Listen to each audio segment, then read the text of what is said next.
दिल्ली आज रात अजीब सी खामोश थी। स्टेशन पर एक ठंडी हवा चल रही थी जिससे अजय की रीढ़ की हड्डी तक में सिहरन दौड़ गई। उसने अपना बैग और कस के पकड़ लिया। उसका दिल जाने के गम से भारी था। कानपुर जाने वाली आखिरी ट्रेन की आवाज सुनसान प्लेटफॉर्म पर गूंज उठी। अजय ट्रेन की तरफ बढ़ते हुए लोगों की भीड़ में शामिल हो गया। हर कदम पहले से ज्यादा भारी लग रहा था। वो ट्रेन में चढ़ गया। हर पल उसके अंदर बेचैनी बढ़ती जा रही थी। ट्रेन आगे बढ़ी और उसे अपने घर, अपनी दुनिया से दूर अनजान रास्तों पर ले जाने लगी। ट्रेन झटके से आगे बढ़ रही थी। उसकी आवाज मानो कोई नींद का जादू कर रही थी और पटरियों पर पहियों की आवाज एक अजीब सी लोरी गा रही थी जो अजय के दिल में बसे डर को और गहरा कर रही थी। अजय अपनी सीट पर बैठ गया। मखमली सीट उसके दिल में समाये डर को कम न कर सकी। उसकी आंखों में एक अजीब सी बेचैनी थी, मानो कोई अनजाना खतरा उसके करीब आ रहा हो। उसने लगभग खाली डिब्बे में चारों तरफ नजर दौड़ाई। हर कोने में सन्नाटा पसरा हुआ था और हर परछाई में उसे कोई छुपा हुआ दिख रहा था। ऊपर एक अकेला बल्ब टिमटिमा रहा था जिसकी रोशनी में लंबी डरावनी परछाइयां बन रही थीं। वो परछाइयां मानो अजय का पीछा कर रही थीं, उसे और भी बेचैन कर रही थीं। ट्रेन ने अपनी रफ्तार तेज कर दी। पटरियों पर पहियों की आवाज अब सन्नाटे को चीर रही थी। ट्रेन की गति के साथ अजय का दिल भी तेजी से धड़कने लगा। बाहर शहर की रोशनी रंग बिरंगी लकीरों में बदल गई। वो लकीरें मानो अजय के मन में बसी उलझनों को दर्शा रही थीं। अजय ने अपनी आंखें बंद कर लीं। वो अंदर ही अंदर बराच रही बेचैनी को नजरअंदाज करने की कोशिश कर रहा था। उसकी सांसें तेज हो रही थीं और दिल की धड़कनें मानो कानों में गूंज रही थीं। वो बस जल्दी से घर पहुंचना चाहता था। उसे अपने परिवार की याद आ रही थी और वो इस डरावनी यात्रा का अंत चाहता था। हर गुजरते पल के साथ उसकी बेचैनी और भी बढ़ती जा रही थी। नींद आने का नाम ही नहीं ले रही थी। अजय करवटें बदल रहा था। ट्रेन की आवाज भी उसे सुकून नहीं दे पा रही थी। उसने आंखें खोलीं। उसकी नजर सामने वाली खाली सीट पर पड़ी। उसकी रीढ़ की हड्डी में अजीब सी सिहरन दौड़ गई। उसे ऐसा लगा जैसे वो अकेला नहीं है। डिब्बे में एक धीमी सी भनभनाहट गूंज रही थी जो ट्रेन की आवाज में मुश्किल से ही सुनाई दे रही थी। ऐसा लग रहा था जैसे ये आवाज खाली सीट से आ रही हो जो हर पल तेज होती जा रही थी। अजय के बदन पर ठंडा पसीना आ गया। काश वो इस ट्रेन में कभी नहीं चढ़ा होता। भनभनाहट और तेज हो गई और धीरे धीरे फुसफुसाहट में बदल गई। अजय ने ध्यान से सुनने की कोशिश की। उसका दिल तेजी से धड़क रहा था। आवाज उसके चारों तरफ गूंज रही थी। उसका नाम लेकर उसे अपनी तरफ बुला रही थी। उसने खुद को खिड़की से सटा लिया। उसकी आंखें दहशत से फैली हुई थीं। ट्रेन आगे बढ़ती रही, उसकी परेशानी से बेखबर। फुसफुसाहटें तेज होती गईं। वो उसके आसपास मंडरा रही थीं। उसे अपनी मौजूदगी का एहसास दिला रही थीं। वो फंस गया था उस अज्ञात शक्ति के साथ जो इस ट्रेन में भटक रही थी। अचानक ट्रेन जोर से हिली और डिब्बे में अंधेरा छा गया। अजय चिल्लाया। उसका हाथ खुद बगल वाली सीट पर चला गया। उसे वहां सिर्फ ठंडी हवा का एहसास हुआ। वो अकेला था, अंधेरे और खौफनाक फुसफुसाहटों से घिरा हुआ। फिर अचानक जैसा अंधेरा छाया था वैसा ही उजाला हो गया। अजय ने घबराकर सांस ली। उसका खून सूख गया। गलियारे में खड़ी थी एक औरत, टिमटिमाते बल्ब की रोशनी में नहाया हुआ उसका सफेद साया। उसका चेहरा पीला था, लगभग पारदर्शी। उसकी आंखें दो गहरे अथाह कुंड जैसी थीं। वो अजय को घूर रही थी।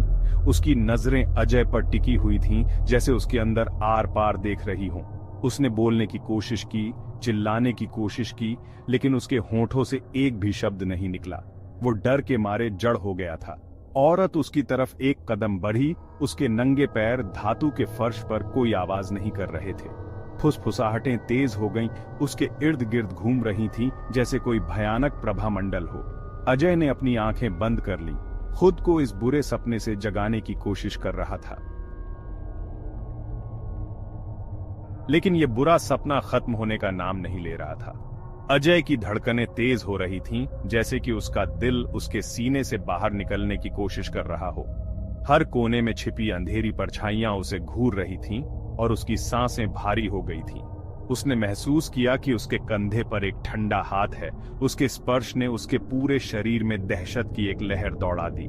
उसकी रीढ़ की हड्डी में एक सिहरन दौड़ गई और उसके हाथ पैर जैसे बर्फ की तरह ठंडे हो गए। उसने धीरे से आंखें खोली। उसकी नजर कंकाल जैसे हाथ से होती हुई औरत के चेहरे पर जाकर टिकी।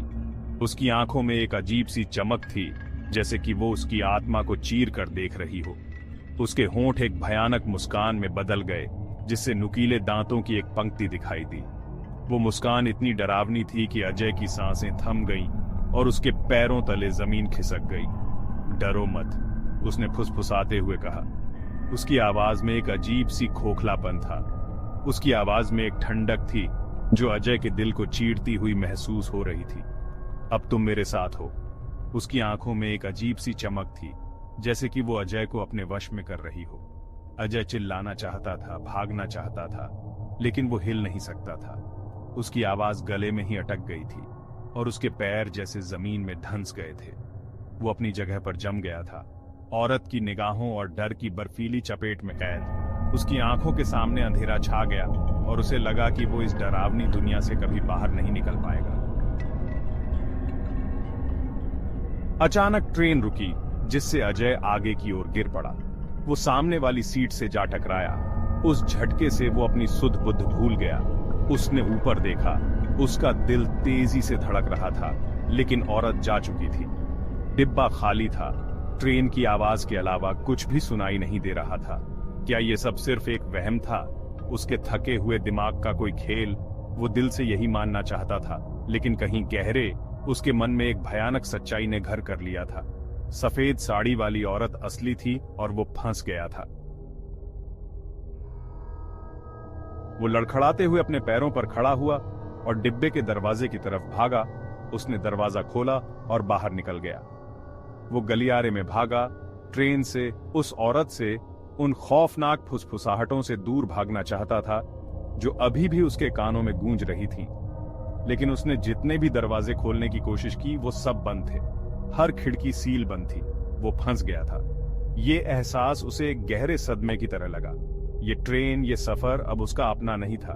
वो एक कैदी था, इस ट्रेन में हमेशा के लिए सफर करने के लिए मजबूर, सफेद साड़ी वाली औरत और रात की खौफनाक फुसफुसाहटों से प्रताड़ित। ट्रेन आगे बढ़ती रही। उसकी आवाज उसके भाग्य की लगातार याद दिला रही थी। अजय अपने घुटनों पर गिर पड़ा। निराशा उसे घेरे जा रही थी। वो अब कभी घर नहीं जा पाएगा। वो खो गया था, स्टील और परछाइयों के समंदर में, हमेशा के लिए इस शापित ट्रेन से बंध गया था। उसने खिड़की से बाहर देखा। उसका दिल और डूब गया। उसके सफर का जाना पहचाना नजारा गायब हो गया था। ट्रेन अब कानपुर नहीं जा रही थी। यह एक वीरान इलाके से होकर गुजर रही थी, जो एक अजीब, रहस्यमयी रोशनी में नहाया हुआ था। वो एक बुरे सपने में फंस गया था। एक कभी न खत्म होने वाला सफर, जहां न कोई मंजिल थी, न कोई उम्मीद की किरण। हर गुजरते पल के साथ उसकी बेचैनी और डर बढ़ता जा रहा था। न कोई बचने का रास्ता, और वो अकेला नहीं था। हर कोने में उसे किसी की मौजूदगी का एहसास होता था, जैसे कोई छाया उसके पीछे पीछे चल रही हो। वो उसकी मौजूदगी को महसूस कर सकता था, जो उसकी आंखों से ओझल थी। उसकी हर सांस में डर समाया हुआ था, हर धड़कन में एक अनजाना खौफ। सफेद साड़ी वाली औरत, उसकी हमराही, उसकी सजा। उसकी आंखों में एक अजीब सी चमक थी, जैसे वो उसकी हर हरकत पर नजर रख रही हो। ट्रेन अपनी यात्रा पर चलती रही। उसकी सीटी रात में गूंजती रही, जैसे किसी खोई हुई आत्मा की पुकार हो। हर मोड़ पर, हर स्टेशन पर वो उम्मीद करता था कि शायद ये सफर खत्म हो जाए। एक दर्द भरी चीख जो खोई हुई आत्माओं और अनंत अभिशाप की कहानी कह रही थी, लेकिन हर बार उसे निराशा ही हाथ लगती थी। अजय ने अपनी आंखें बंद कर ली, अपने भाग्य को स्वीकार कर लिया। उसकी आंखों के सामने अंधेरा छा गया और उसके दिल में एक गहरी उदासी। वो फंस गया था, हमेशा के लिए उस आखिरी ट्रेन से बंध गया था जो उसे कहीं नहीं ले जा रही थी। उसकी हर कोशिश नाकाम रही और हर उम्मीद टूट गई, और सफेद साड़ी वाली औरत उसका इंतजार कर रही थी। उसकी आंखों में एक अजीब सी चमक थी, जैसे वो जानती हो कि अजय कभी इस सफर से बाहर नहीं निकल पाएगा।